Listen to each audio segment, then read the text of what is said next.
దేశవ్యాప్తంగా కరోనా మళ్లీ విజృంభిస్తోంది. దక్షిణాది రాష్ట్రాల్లో కరోనా కేసులు మరోసారి ఆందోళన కలిగిస్తున్నాయి.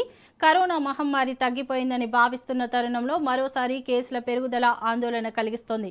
ముఖ్యంగా దక్షిణాది రాష్ట్రాలైన ఆంధ్రప్రదేశ్, కర్ణాటక, కేరళలో కొత్త కేసులు నమోదవుతూ ఉండడంతో వైద్య ఆరోగ్య శాఖ అప్రమత్తమైంది. అయితే ప్రజలు భయపడాల్సిన అవసరం లేదని, అప్రమత్తంగా ఉంటే సరిపోతుందని నిపుణులు చెబుతున్నారు.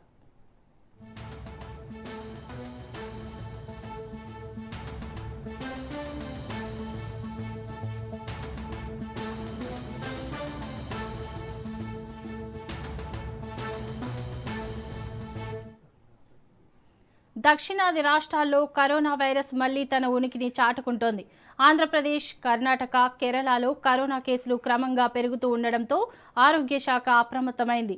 ముఖ్యంగా దీర్ఘకాలిక వ్యాధులతో బాధపడుతున్న వారు మరింత జాగ్రత్తగా ఉండాలని వైద్య నిపుణులు సూచిస్తున్నారు. ఏపీలో కరోనా లక్షణాలతో 4 మరణించినట్లు అధికారులు తెలిపారు. అయితే వారంతా ఇప్పటికే మధుమేహం, గుండె సంబంధిత సమస్యలు లేదా ఇతర దీర్ఘకాలిక వ్యాధులతో బాధపడుతున్నట్లు తెలిపారు. దీంతో కరోనా కంటే సహవ్యాధులే ప్రమాదాన్ని పెంచే అవకాశం ఉందని వైద్యులు చెబుతున్నారు.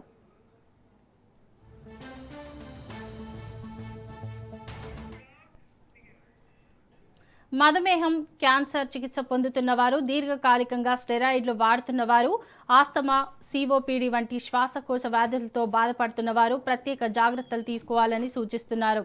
అలాగే చిన్నపిల్లలు, వృద్ధులు, గర్భిణీలు కూడా రద్దీ ప్రాంతాలకు వెళ్లేటప్పుడు అవసరమైన జాగ్రత్తలు పాటించాలని చెబుతున్నారు.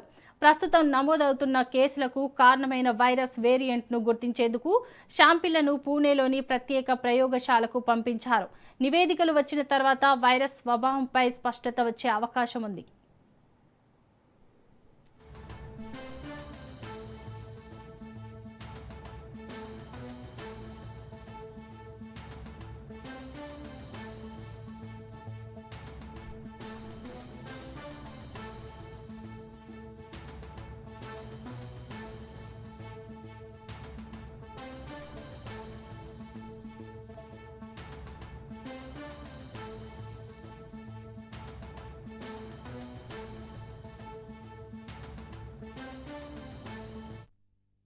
అయితే ప్రస్తుతం పరిస్థితిపై ఆందోళన చెందాల్సిన అవసరం లేదని వైద్య నిపుణులు స్పష్టం చేస్తున్నారు. కరోనా ఇప్పుడు ఎండమిక్ దశలో ఉందని, గతంలో మాదిరిగా వేగంగా వ్యాప్తి చెందే పరిస్థితి లేదని చెబుతున్నారు.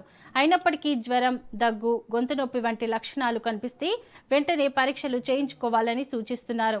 ఇక తెలంగాణలో ఇప్పటివరకు కొత్త కరోనా కేసులు నమోదు కాలేదని అధికారులు తెలిపారు. ఒకవేళ పరిస్థితి మారితే గాంధీ, ఉస్మానియా ఆసుపత్రుల్లో ప్రత్యేక వార్డులు, వైద్య సదుపాయాలు సిద్ధంగా ఉన్నాయని వెల్లడించారు. గతంలో కరోనా చికిత్సలో విశేష అనుభవం ఉన్నందున అవసరమైతే వెంటనే చర్యలు తీసుకునేందుకు ప్రభుత్వం సిద్ధంగా ఉందని చెబుతున్నారు.